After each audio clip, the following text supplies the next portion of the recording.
ನಮ್ಮ ಅಹಂಕಾರ ಬಿಟ್ಟು ಇವತ್ತು ಇವರು ಡಿಪಾರ್ಟ್ಮೆಂಟಲ್ಲಿ ಅಂದರೆ ಪೊಲೀಸ್ ಡಿಪಾರ್ಟ್ಮೆಂಟ್ ತಮ್ಮ ಚಂದ್ರಾಯಪಟ್ಟಣದ ಡ್ಯೂಟಿ ಮಾಡೋದು ಏನು ನಿಮ್ಮದು ಸತೀಶ್ ಅಂತ ತರಕಾರಿ ತಗೊಂಬಂದಿರ್ತಾರೆ ಇವರು ಒಂದ್ಸರಿ ಜೋರಾಗಿ ಒಂದ್ಸರಿ ಬನ್ನಿ ಇಲ್ಲಿ ತಮ್ಮ ದಿನಸಿ ಐಟಮ್ ತಂದ್ಕೊಟ್ಟಾರಂತೆ ಎಣ್ಣೆ ತಂದ್ಕೊಟ್ಟಾರಂತೆ ಇವರು ಅವರ ಒಬ್ಬರೇ ಹೆಂಡ್ತಿನ ಒಬ್ಬರೇ ಹೆಂಡ್ತಿ ಇವರು ನನ್ನ ಮಗಳು ಇವಳು ಅದಕ್ಕೆ ಅಣ್ಣ ಎಷ್ಟಮ್ಮ ಎಷ್ಟು ವಯಸ್ಸು ನಾನು ಅಲ್ಲೇ 44 ಅದಕ್ಕೆ ಹುಡ್ಕೊಳ್ತೀನಿವ ನಾದ್ನಿ ನೀನು ಬಾವ ನಾನು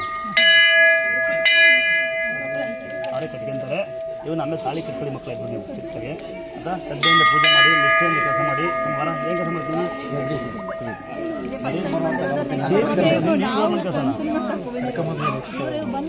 ದೇಶಕ್ಕಾಯ್ತು ಅಂತಂತಾರು ಇವ್ರಿಗೆಲ್ಲ ಸ್ವಾಗತ ಮಾಡೋಣ. ಯಾಕೆಂದರೆ IPL ಆಡ್ಕೊಂಡು ಹುಚ್ಚಂಗೆ ಆಡ್ಕೊಂಡು ಡ್ಯಾನ್ಸ್ ಹೊಡ್ಕೊಂಡು ಕ್ಲಬ್ ಹೊಡ್ಕೊಂಡು ಏನೋ ಸಂಘ ಮಾಡ್ಕೊಂಡು ಕೂಗಾಡೋಲ್ಲ ಬೇಡ ಅಂತ ನಮ್ಮ ಭಾವನೆ. ಕರೆಕ್ಟಲ್ವ?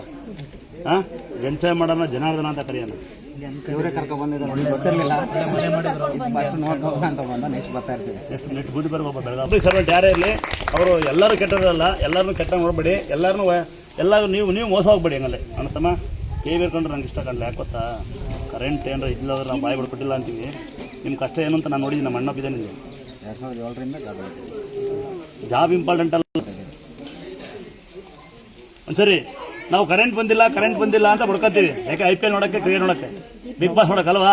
ಮಳೆ ಟೈಮಿಗೆ ಅವ್ರ ಕಷ್ಟ ಏನಿರುತ್ತೆ ಅವ್ರು ಒಬ್ಬರಿಗೆ ಗೊತ್ತಿರುತ್ತೆ. ಒಂದ್ಸರಿ KV ಕೆಲಸ ಮಾಡ್ತಾರೆ, ಎಲ್ಲರೂ ಸನ್ಮಾನ ಮಾಡೋಕ್ಕಾಗಲ್ಲ. ಅವ್ರು ಬಂದು KV ಕೆಲಸ ಮಾಡ್ತಂಥ ಪುಣ್ಯಾತ್ಮರು ಎಲ್ಲರಿಗೂ ಸೇರಿ ನನ್ನ ತಮ್ಮಂಗೆ ಸನ್ಮಾನ ಅಲ್ಲ, ಅಭಿನಂದನೆಗಳು. ಒಂದು ತಮ್ಮ ಒಳ್ಳೆದಾಗಲಂತೆ.